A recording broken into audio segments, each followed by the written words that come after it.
I am so excited and grateful for our special guest today. This is Vladimir Zakovic. Vladimir is the founder of the Blue Lotus Meditation and Mindfulness Center. He has garnered both a national and international following as he continues to teach and share the Dharma with compassion, loving kindness, and sincerity. How are you, Vladimir? Oh, what a wonderful introduction, Jisun. Thank you so much. Of I'm doing course. very well. Thank you. Thank you Excellent. for having me. Thank you for I'm inviting me. I'm so honored you said yes and you're giving and sharing your time here. Let's start with our first question. Our first Sure. question, I love this question because I think I understand a lot more of what is underlying someone and their embodiment of their presence here on this planet this time around. And the question for you, Vladimir, is how would you describe your essence? I would hope it's kindness, in essence. Essentially, right? It would be kind. I Hmm. didn't, and it took me a little bit of time to kind of to nurture that a little bit. I Okay. think most of the time as little kids, when we see little kids on the playground, they're kind and generous and warm-hearted and so forth. But, maybe as I got a little bit older, like the teen years and so forth, and, maybe like most teenagers, kind of like all about me, the ego, Hmm. I, me, mine. Hmm. And it just took a little bit of realization, like, that's not me. Mm. I really am not a self-centered, give it all to me. So I, essentially, or my essence, I try to be as kind as I can and understanding and forgiving. Wow. That's what I try to be anyway. I do my best. Kindness, understanding, and forgiving. Hmm. Are there specific instances or experiences you've had in your life that make those the top three for you? You know what? There is. And this is typically when I would interview for like retail positions back in the old days or Uh-huh. whatever.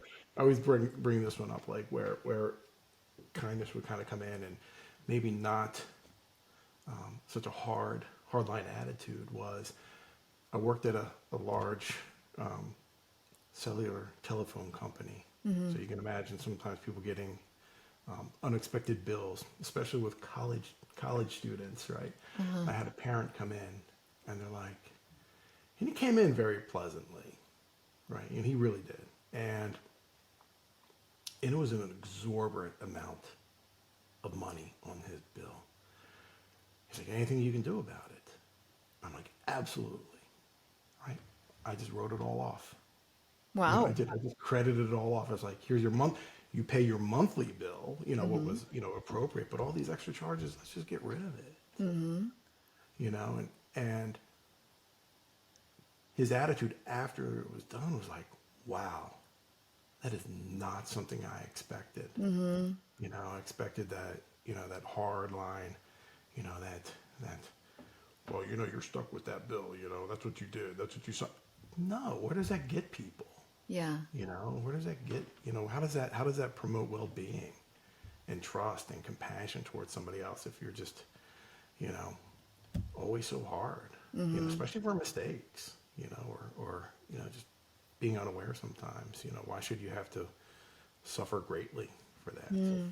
That could have been somebody's rent or somebody's Yeah. meals and stuff Yeah. like that. So it's one by one, Mm-hmm. right? One by one that you can just spread kindness and just little acts of generosity and Mm-hmm. understanding and forgiveness and grace. Mm-hmm. That promotes well-being, Yeah. and that was even before the mindfulness, to be honest with you. That was really Wow. before that. That Mm-hmm. was, that was before I even started really delving into the practice a lot Mm-hmm. more, Yeah. than, like I do now. But yeah. So speaking of, what led you to open the mindfulness practice? The benefits that I've received, Mm-hmm. or maybe how the Buddha would describe it, what he's lost, what I've, I got rid of anxiety, I got rid of, Mm-hmm. anger or, uncontrollable anger and, sadness and so forth, or uncontrollable sadness, just Mm-hmm. living in, those points of despair. Um, And so the benefits that I've received, how I've nurtured and grown, just by those studies and those realizations and conversations that I just have with people in general, that sad, depressed, and so forth, just really made me kind of like, there's really a big need for this. People want to be happy.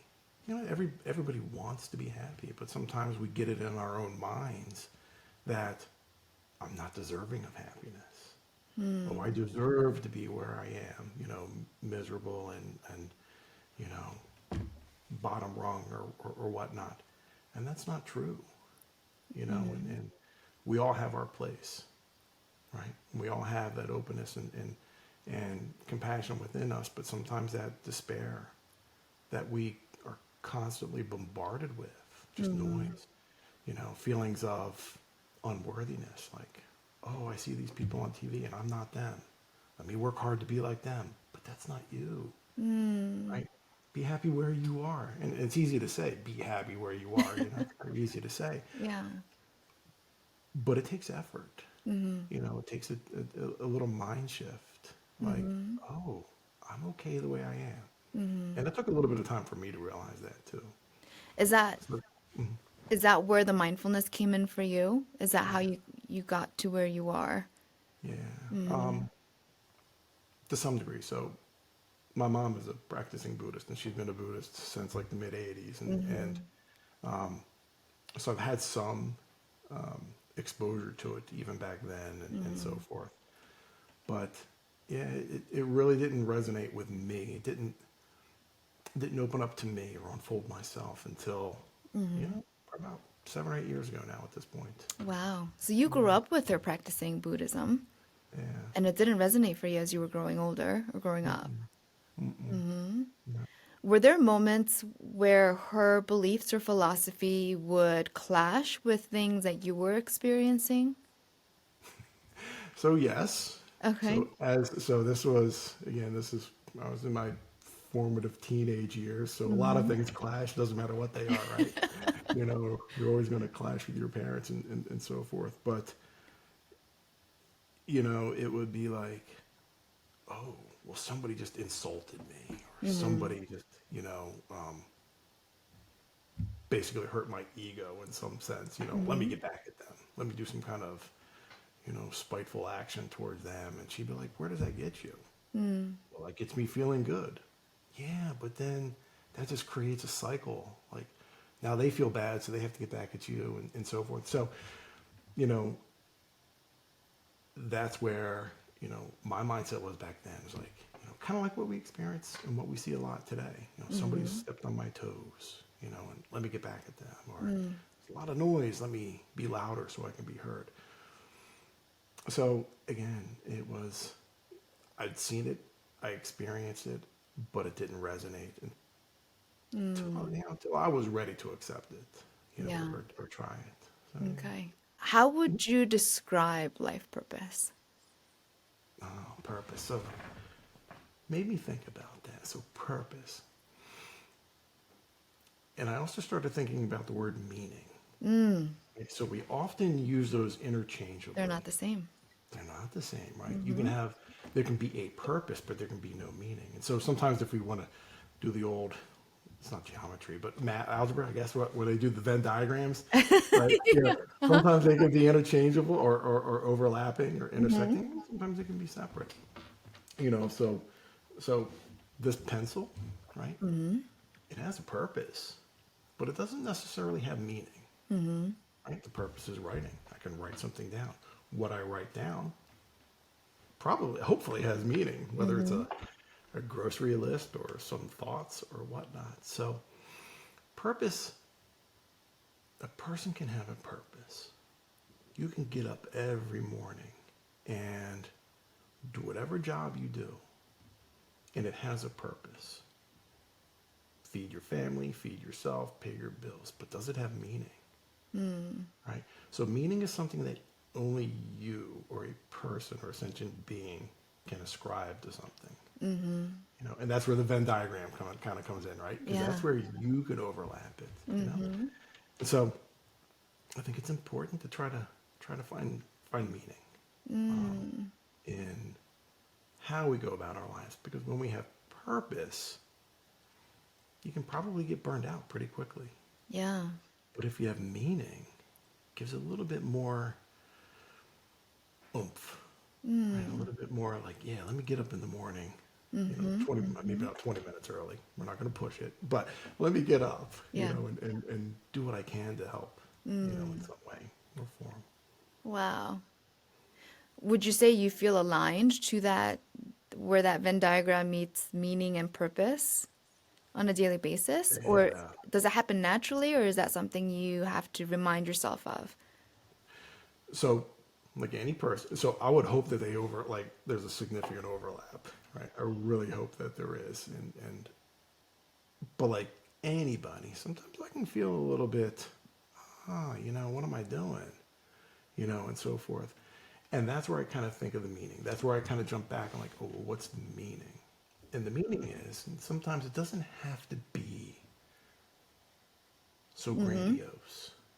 Like, oh, I'm out here to save everybody. Meaning can just be, I'm here to be kind, right? And that's all it really is. That's all it needs to be.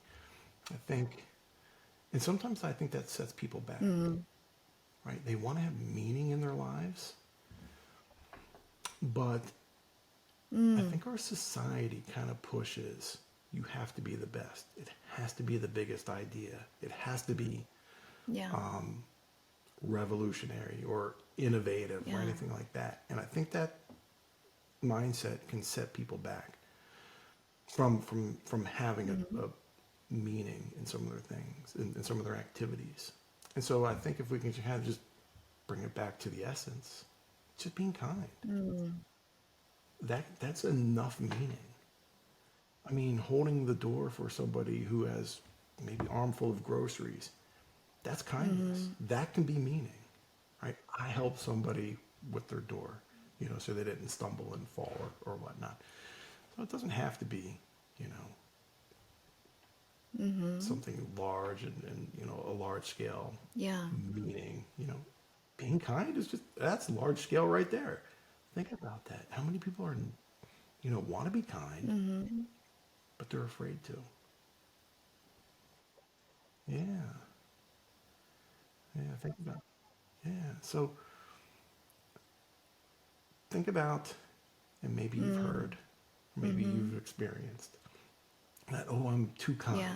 People walk all over me, and so sometimes people get, saddened. Like, I'm Afraid to be doing kind. everything for everybody else and nobody does Tell anything us for more me, about that. but if we reframe that, I'm doing this for you because I do see you. I do see you, who you are, but I'm also doing it for me. And that's the kindness. So it's a two-way street. And sometimes we forget that. It's not to say we need to be abused now at the same time. We don't want to, you know, um, Yeah. Be can't pour taken from an advantage empty of. cup, Yeah. right? Yeah, Yeah. exactly. Exactly. So where does purpose and meaning align for you? Like where's the overlap for you? If you were to describe it in one sentence or two, Yeah. what does that sound like? No. Just in my actions. So I try to be aware that who I'm looking at is not necessarily who I'm looking at. I see you, but that's not you, right? You are all up in here. This is just a physical form. And so when I try to make that action or that overlap between purpose and meaning, I try to focus on the meaning. I'm being kind to you because you are deserving to be kind.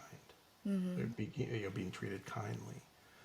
And that's where the purpose, my purpose, right? My actions of being kind overlap with my essence of being kind or my meaning of being kind. So just try to get it, you know, it's not 100%. I'm sure Okay. there's probably some slivers someplace, Yeah, yeah. that maybe not. I'm still a person, but I do my best.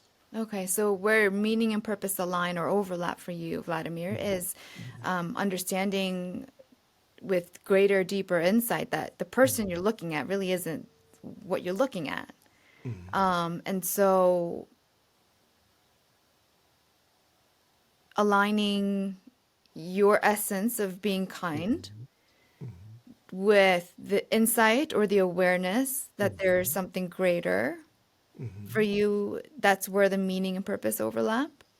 Yeah, you Okay. know, It's just in the yeah, way that you show up, your actions.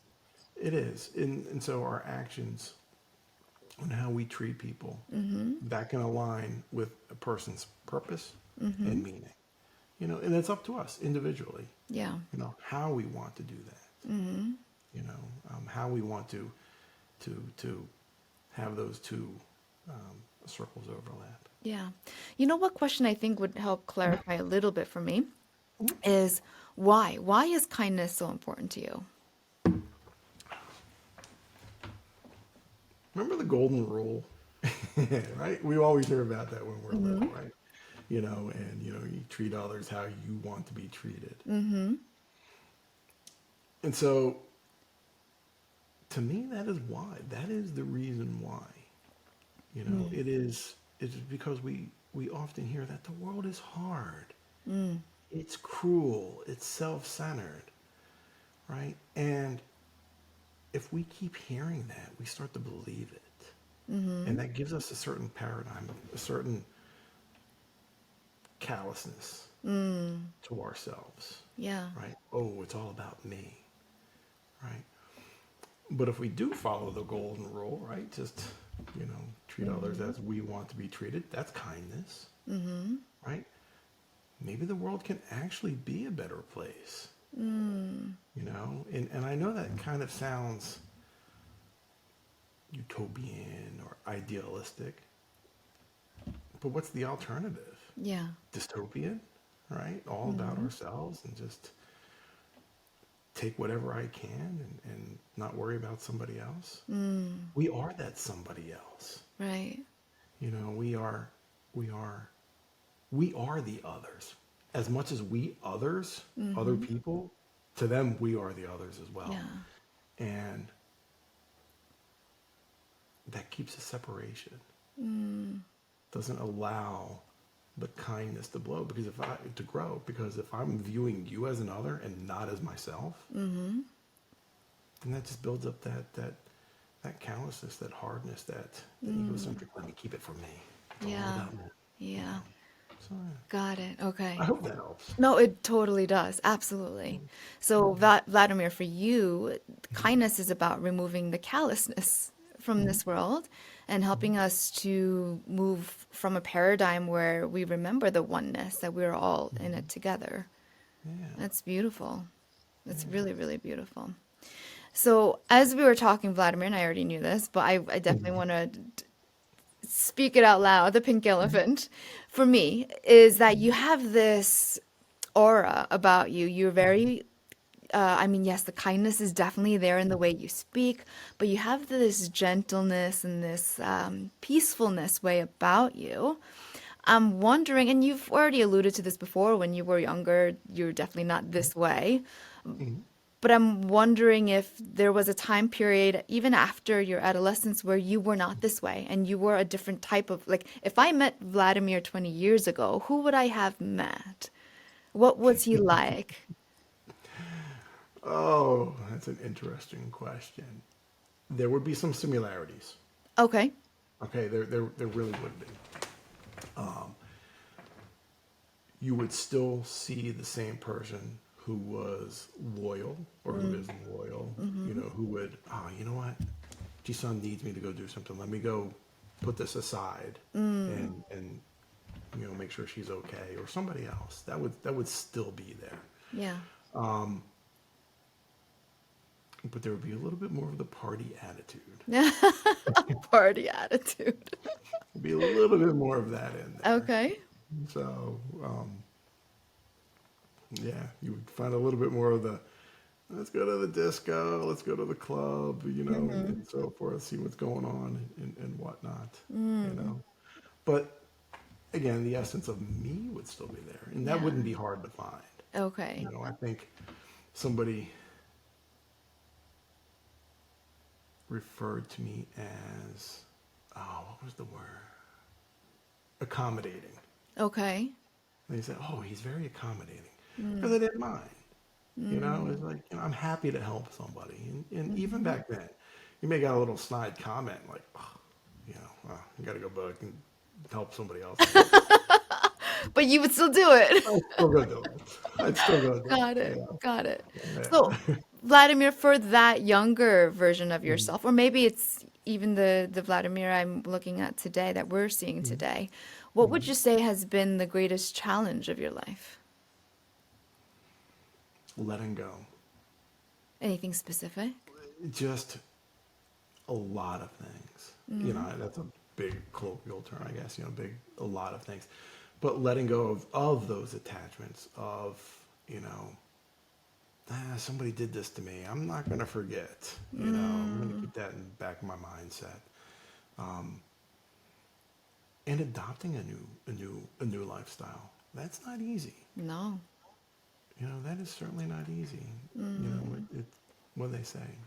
3 weeks to make a habit or something like that, Yeah. and Hmm. I guess if you do it longer than that, it's a lifestyle. But the shifting of the mindset from the I, me, mine to Hmm. the we, ours, everybody. I guess however whatever it goes to, right? But the wholeness, the Yeah. oneness of everybody. Huh. So letting go of when someone would do something to hurt you or cross a Hmm. boundary, things like that were difficult. And Yeah, transitioning to a new lifestyle has been the most difficult part for you. yeah, Yeah. and even even sometimes some career changes, Mm-hmm. would be hard. Even if it was the same um, type of field, Mm-hmm. just the new people, new procedures, like, oh, well, we used to do it this way, and that's the right way. So Mm. again, letting go of how things used to be to Mm. really how they are. Yeah, letting Right? go. And that's what's hard sometimes. Mm. What would you say your emotional home is now? So mine used to be guilt. When I would struggle with relationships, my Hmm. emotional home was always guilt. I would always come back to feeling guilty for things. Is there one for you that comes to mind? Sometimes it's uncertainty. Mm, okay. Like, am I doing the right thing? Resonate with that. Yeah. Yeah, am I doing the right thing to help somebody else? Mm, You know, and it kind of goes down to the kindness, right? Because we mm, want to help people. At least I think we all want to try to do our best to help others as well. And one of the things that we want to say is yes all of the time. mm. And yes isn't always the helpful, Yeah. answer, Yeah. you know. And so sometimes, and I can't dwell there, and I have to remind myself I can't dwell on that too long. And so Mm, when we say it's my home, it's like I'll sit there for a little bit, but like, oh, you know what? I've already made a commitment. I've mm. already said something, and now I just have to like kind of let it flow. Yeah. Because again, yes is not always the appropriate answer. Yeah. People want to hear yes, but Mm-hmm. they may not personally be ready for a yes. Mm-hmm. And that may end up doing more harm than good. Yeah. And Yeah. so that Absolutely. would Oh, be, that that was would, really poignant.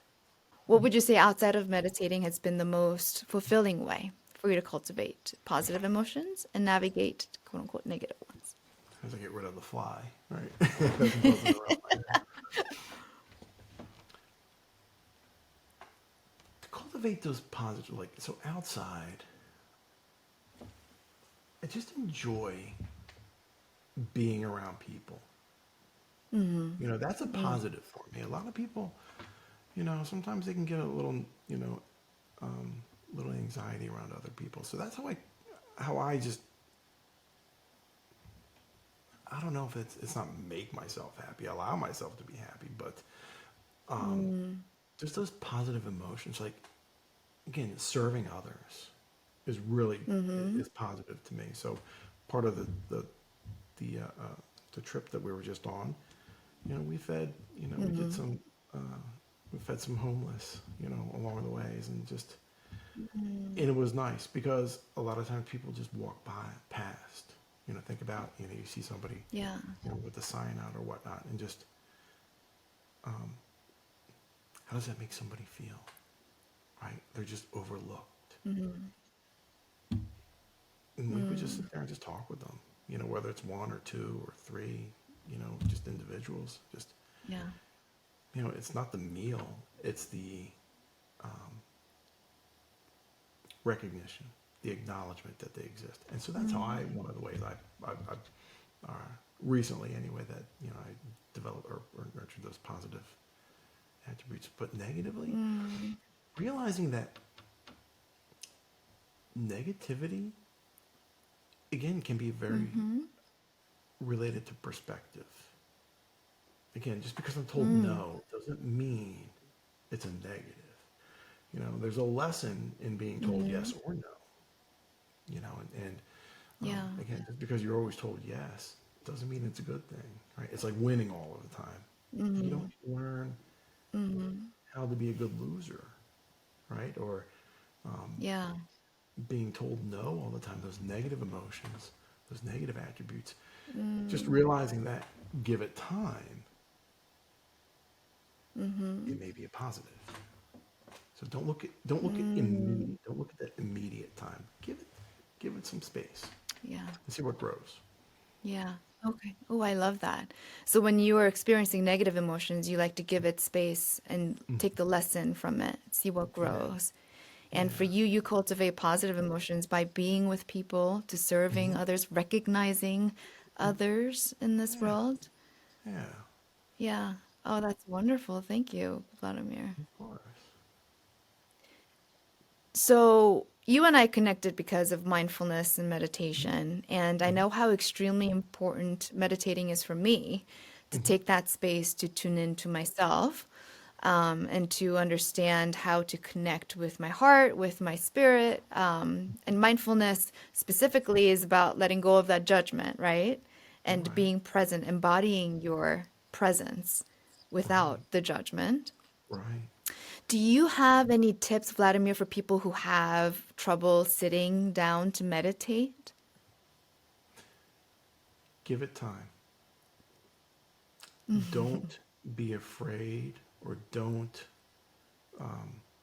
stop because you feel uncomfortable or you're experiencing Mm, some form of discomfort. That's a normal part of the mm-hmm, process. We're so often expecting an immediate result. Let me take a pill because I have a mm-hmm, headache, and 20 minutes later it's gone.